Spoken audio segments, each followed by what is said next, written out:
ya. Ya va, aquí está.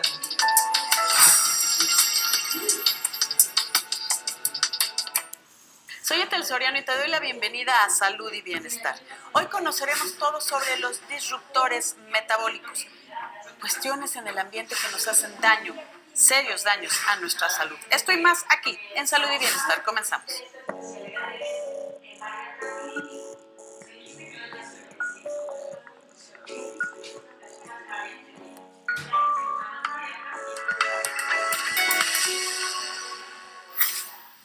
Te doy la bienvenida, gracias por acompañarnos, Joshua Tomita. Para la gente que no sabe que existe esta especialidad, él es bariatra clínico. Me dijiste que estudiaste medicina, después nutrición clínica, después bariatría. Y hay cirujanos bariatras y tú eres bariatra clínico. Bariatra es todo el manejo de la obesidad. Así es, sí, efectivamente, Ethel. La bariatría clínica nos dedicamos a atender desde un punto de vista integral al paciente obeso, Sí. La parte nutricional, la interpretación de laboratorios, saber orientar a qué especialidad necesita el paciente. Entonces, el papel del bariatra clínico no es el quirúrgico, sino es la atención personalizada mediante nutrición, fármacos, actividad física. Todo, es como el manejo interdisciplinario. Así es. Y hoy vamos a hablar justo de los disruptores metabólicos. Metabólicos. Que necesitamos entender qué sucede con nuestro metabolismo. Seguramente usted ha dicho, es que es mi metabolismo, es la tiroides, ¿no? Así es. Hay muchas cosas que no sabemos y le culpamos a lo que desconocemos y por eso Así queremos es. entender cuáles son estos disruptores del metabolismo o metabólicos que nos pueden llevar a problemas crónico-degenerativos como puede ser la diabetes o un problema tan serio como es la obesidad. Y estoy hablando de un problema tan serio de salud que no nada más es estético. Así es.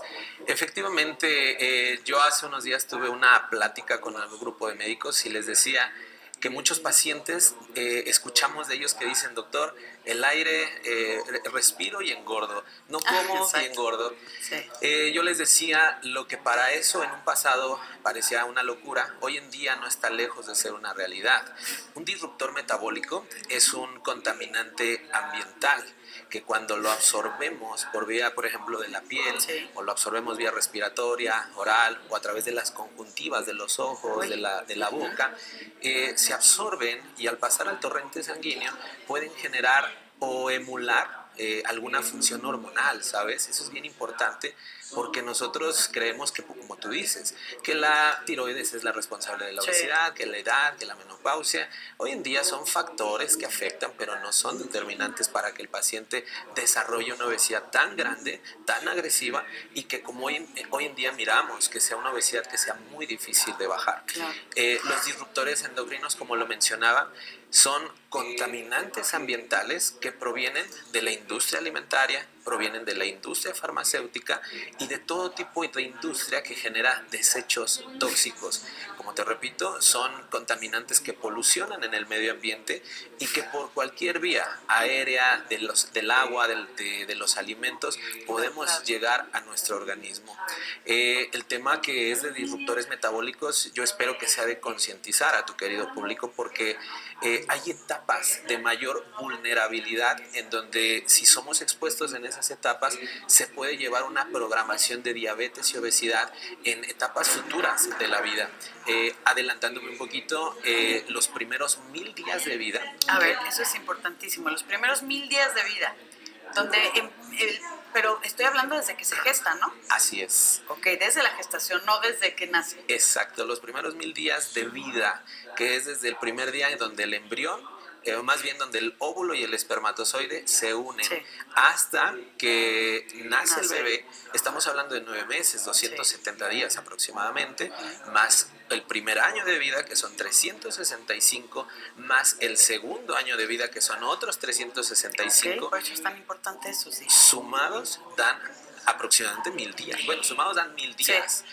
Entonces, esos 1000 días son los más delicados de nuestra vida como humanos, ¿sabes? Porque si ahí a la mujer embarazada le damos correcta nutrición, si le damos y proporcionamos las correctas vitaminas y minerales, podemos generar en su bebé un niño, un joven y un adulto sano. A ver, es que aquí esto que me comentas, Joshua, se me hace muy interesante, porque si hay gente que dice, a ver, es que yo paso por la panadería y engordo, Ajá. ¿no? Como que tenemos tendencia a engordar. Y otros que comen todo y no, pues, su metabolismo se maneja diferente. ¿No has visto esos dragones sí, que comen claro. de todo y dices, yo quiero comer así y no engordan? Sí, claro. O a veces incluso hasta quieren engordar. Hay gente demasiado delgada que quiere engordar. Entonces, ¿qué hace esos cambios en nuestro metabolismo? Como bien lo mencionas, estos primeros 1000 días de vida, desde que se concibe un embrión, ¿no? Hasta que pasados 2 años. Sí nos da esta información de lo que vamos a, no hablo de todo, sino, por ejemplo, diabetes, obesidad, de lo que vamos a vivir el resto de nuestra vida. Sí, claro, porque... ¿Pero por qué? O sea, ¿cómo la nutrición de la madre, que me queda muy claro, o sea, pero quisiera entender cuál es la ciencia? Sí, claro. Sí, por ejemplo, justo en esas etapas, mira, mientras más cercano estemos al comienzo de la vida, son las etapas más susceptibles, las más vulnerables ante los daños ambientales, ante la comida de la mamá, al ambiente que se encuentra donde vivimos. Se debe principalmente a que, por ejemplo, la maquinaria del ADN que repara las células, por ejemplo, en los cánceres, las células ya no tienen mecanismos de protección.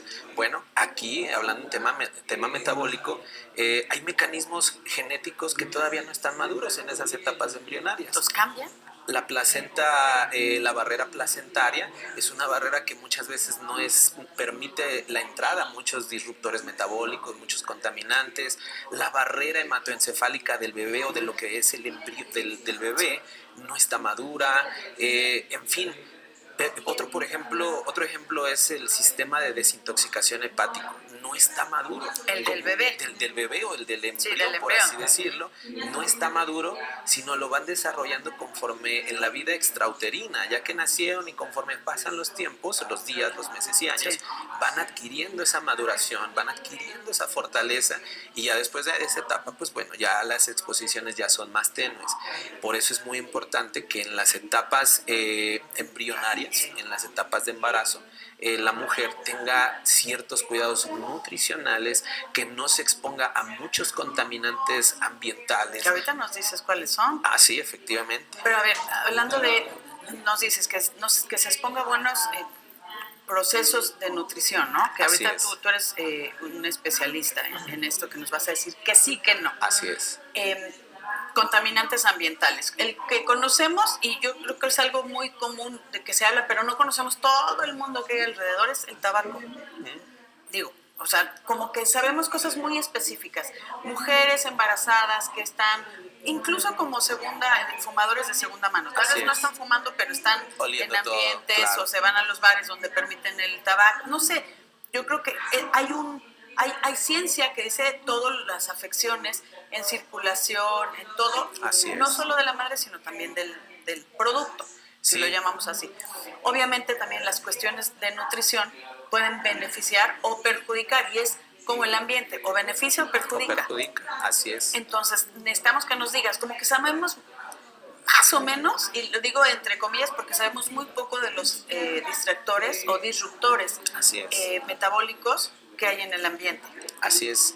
Necesitamos que nos digas como qué, porque tal vez ni siquiera lo hemos pensado. Claro. Además de la nutrición, lo que sí está bien. Sí, fíjate que tú has dicho un punto bien importante, el tabaquismo. El tabaquismo está demostrado científicamente que entre un 50 a un 70% de las mujeres que fuman desarrollan una nueva programación genética en su bebé, en el vientre materno, donde lo predisponen increíblemente a enfermedades no tanto metabólicas, sino oncológicas también.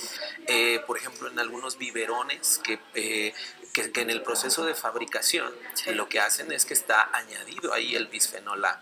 Ahora, quiero ser un poquito didáctico con mi ejemplo.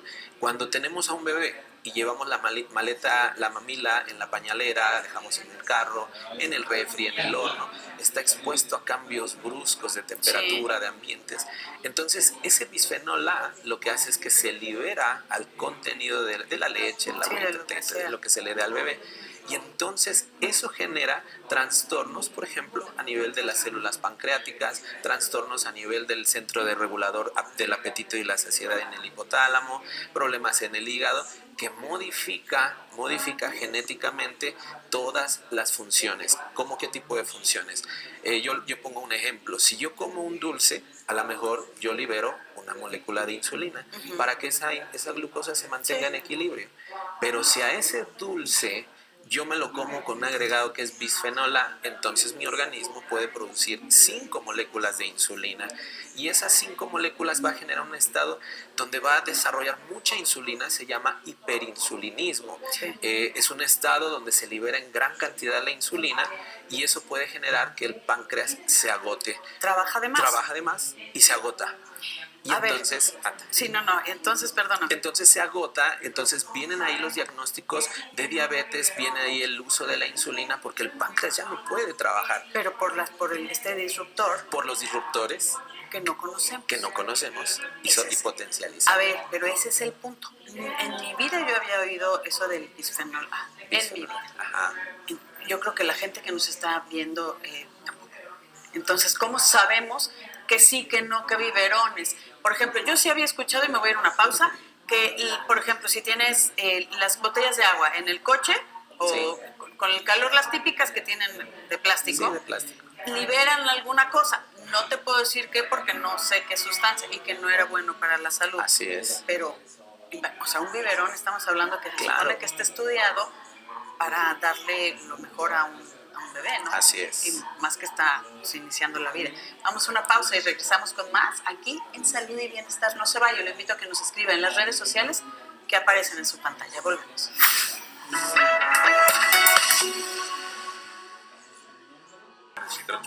Gobierno de México.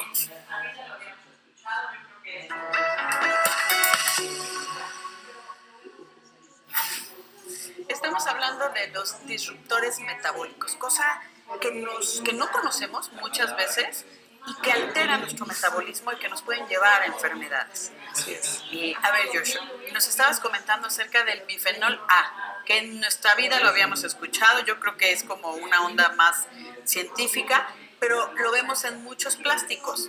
¿Cómo vamos a saber que sí, que no, qué hacer, qué no? Porque lo comentamos, hay muchos disruptores y no solo este. ¿Cómo te das cuenta que hay un tema de alguna sustancia que te está dañando y que no es una cuestión que tienes un problema de origen en el páncreas? Claro. Mira, considero que quitar los contaminantes en absoluto de nuestra vida, considero que estamos en una etapa donde podríamos decir que es muy difícil. Los plásticos, los recipientes donde muchas veces a nuestros pacientes con obesidad, diabetes, que lo tenemos a dieta y le ponemos, mire, de entre comidas, llévese a su trabajo y se los llevamos en plásticos. Muchas veces esos pequeños detalles son de producto de un estilo de vida moderno. Un producto de vista moderno donde nos es fácil llegar a la tienda, comprar alimentos procesados, ultraprocesados, en lugar de comprar un biberón de vidrio, compramos de plástico porque representa más comodidad para nosotros y también hasta cierto punto seguridad. Sin embargo, si nosotros nos damos cuenta, nuestros abuelos y bisabuelos no estuvieron expuestos a estas situaciones como las que hoy en día nosotros tenemos y la que nuestros hijos van a tener. Entonces, la concientización que a mí me gustaría que tuviera el público es de que empezáramos, sería un cambio muy brusco, pero muy bueno, empezar a utilizar productos más como, que no sean alimentos ultraprocesados, que no sean alimentos en su totalidad embotellados, empezar a utilizar filtros de agua donde el menos contacto con los plásticos podamos tener. Claro. Los enlatados, por ejemplo, tienen una envoltura interna que liberan todo contaminantes como el bisfenol A. Hay otros que se llaman los talatos, que por ejemplo los talatos son plastificantes. Yo mencionaba en algún momento que si tú miras de esos plásticos de PVC, que son blancos, duros, no te dan ganas de agarrarlo como un recipiente, pero es un plástico. A eso se le suman algo que se llaman plastificantes, que les da la capacidad de ser transparentes, bonitos, atractivos a la vista, ¿verdad? Y que son seguros, no se rompen. Sin embargo, dentro de esos plastificantes están los talatos, que se pueden encontrar en el biberón, en lo moldeable. Entonces, exactamente. El chupete, pues. Exacto. El chupón. El chupón, exactamente. Entonces, todo ese tipo de situaciones son cosas que pueden estar expuestas. Yo he mirado que ya hay biberones con cierta certificación que dice libre de bisfenol A, pudiera ser una opción. Sin embargo, para mí mi recomendación es de que se use más con esa tendencia de regresar a lo antiguo, a lo anterior, por ejemplo, a lo natural, a la nutrición sustentable. La nutrición sustentable es de que si nosotros conocemos un productor, el que hace la mermelada natural, claro. el que siembra la manzana en su casa, en su huerto personal, es mejor ellos que tienen un control más natural, que el producto está menos expuesto a ultraprocesados, pesticidas, y ellos nos pueden ir garantizando una nutrición mejor a nuestra vida y por lo tanto una menor exposición. Estamos hablando de cuestiones orgánicas. Orgánicas, por ejemplo. Que ahí cuidan mucho lo de los pesticidas, que si las hormonas a los pollos o los antibióticos Así que hay ahí,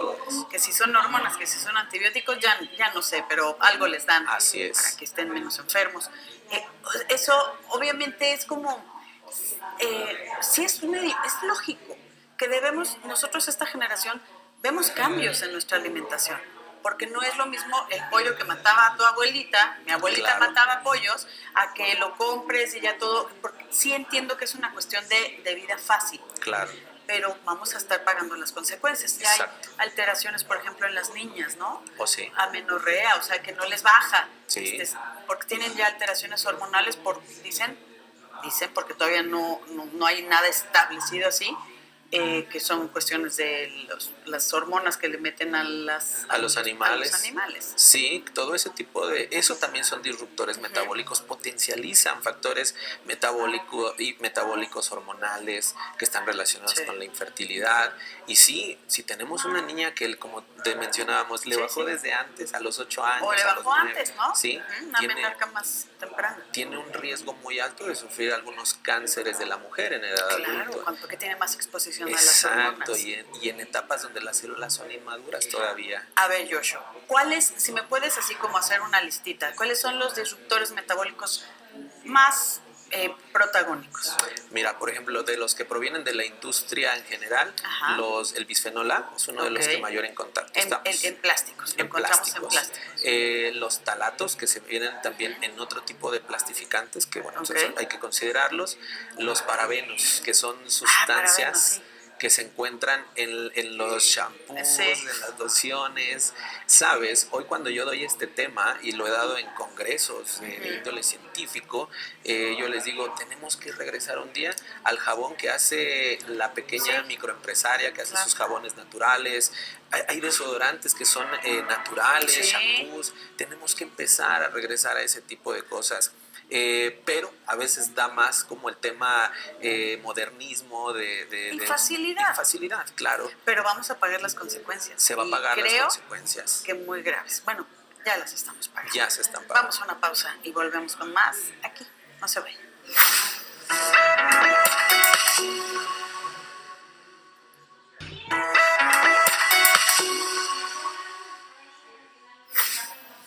A ver, estábamos hablando acerca de estos disruptores metabólicos.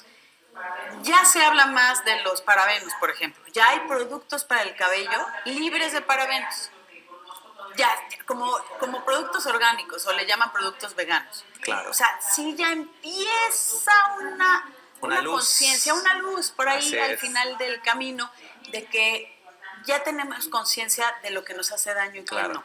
Los parabenos, por lo pronto ya hay empresas básicamente europeas, es lo que conozco todavía en México, siempre ya sabes como que vamos con un rezago importante, donde empiezan a hacer cambios en sus productos porque están viendo este daño a la salud, las consecuencias que estamos pagando. Claro. Niñas que están con una exposición más temprana a las hormonas, con esto de las hormonas de los animales, alimentos que nos están causando daño, que si, no estoy hablando del ambiente, que también es algo bien importante, el daño al ambiente, sino daño a nosotros. Que nos están causando problemas de salud serios. Así es. Fíjate que mencionabas algo importante, hay empresas que ya no lo producen, hay empresas que ya tienen hasta una certificación. Sin embargo, algo que tenemos que saber de los disruptores metabólicos es que muchas veces pueden persistir en el mundo a pesar de que la influencia ambiental, el sol, la lluvia, no se logran deteriorar, Sí. están ahí expuestos. Hay un contaminante que entre los años de 1940 a los 70, el famoso DDT, Claro, el DDT. un pesticida que se utilizaba para controlar las plagas Sí. Y todo ese tipo de En la casa ahí lo Así tenías. ¿Y qué onda con ese? Ok, en esos 30 años se usó, en el 70 se empezaba a ver que pues, no era bueno para la salud, Ok. en el 75 se prohíbe el uso a nivel mundial, pero del 75 para acá, ¿cuántos años estarán pasando? 40, Sí. 50 aproximadamente, y nos damos cuenta porque hay estudios poblacionales en muchas partes del mundo donde se sabe que el 80% de la población después de 40, 50 años todavía tiene moléculas de DDT en el organismo. Entonces son sustancias que perseveran a pesar del tiempo, Sí. son difíciles de degradar, unas más que otras. Sí. Entonces realmente considerar usar un biberón libre de bisfenol, la verdad, yo preferiría regresar a la parte del vidrio, por ejemplo. Sí. Pero les repito, es una situación donde a mis pacientes, sobre todo mujeres embarazadas, y obviamente el varón, el esposo, Claro. les tengo que decir, en esa etapa del embarazo, de favor, procuren no tomar, ponerse algunas cosas, dejar de usar algunas sustancias que pudieran Sí. absorberse y contaminar a la siguiente generación. Ay, qué fuerte está eso, Sí. Contaminar a la siguiente Así generación. es. A ver, es que dicen por ahí que tenemos un mundo tóxico, nuestro medio ambiente, con las cosas que tocamos, las cosas que olemos o Sí, las claro. cosas que metemos a nuestra boca. Entonces, cada cosa tiene un efecto que puede ser benéfico, como lo dijimos, o puedes, como la alimentación saludable es. con una buena nutrición, las cuestiones orgánicas, o puede ser dañino, Así es. como el tabaco, algo muy simple, sin considerar las cosas de los plásticos. Así es. Dime una cosa, ya nos vamos, pero ¿cómo podemos saber todo lo que nos daña, estos disruptores metabólicos, e intentar apartarlos un poco de nuestra vida? Porque estamos tan inmersos en eso, en la vida fácil, en la comida rápida, en el día a día. ¿Dónde vemos esos disruptores? Mira, considero que una de las principales funciones de nuestro público, ¿verdad?, que nos ve, es empezar a estudiar, empezar a leer, a cultivarse, no dejarse llevar por promocionales, por publicidad, Marketing. que nos dicen es que es rico en vitaminas y vamos por él. No, porque detrás de ello hay todo ese tipo de contaminantes. Mi máximo consejo que yo puedo dar es de que si pudiéramos dejar un poco, disminuir o quitar alimentos ultraprocesados, Ok. alimentos enlatados, embolsados, que luego ponen con medios de Claro. de conservadores. Si nosotros pudiéramos al menos lograr quitar eso de nuestra vida, los Tetra Pak, los plásticos, Sí. a nosotros, a los niños menores de 5 años y sobre todo en la etapa del embarazo, wow, hemos hecho Una gran labor. un porcentaje de gran buena obra para nuestras generaciones. Estamos hablando de los primeros 1000 días, Los ¿no? primeros Lo ideal. 1000 días, lo ideal. Pero también exactamente. para adultos y para todos. Regresar, Así es, pues nos vamos con esto, ¿no? Regresar a lo básico. a lo básico, exactamente. Al lechero que nos dejaba la leche en botes de... Bueno, eso ya no me tocó a mí, la verdad. Sí, nos contaron, También claro. nos contó. No, en serio. Sí, Nos no, nacimos sí, ayer. claro. No, eso todavía no me tocó. Creo. Tal vez estaba muy chiquita y no me acuerdo. Pero esas cosas básicas, Claro. yo creo que sí estaría bueno echarse un clavado. Así es, de a ver cómo conciencia. era la salud. Así es. Joshua, muchísimas gracias por acompañarme. Encantadísimo de estar en tu programa. Muchísimas gracias. Y gracias a usted, y a usted lo espero en punto de las 12 el próximo sábado aquí en Salud y Bienestar. Y por favor, cuídese.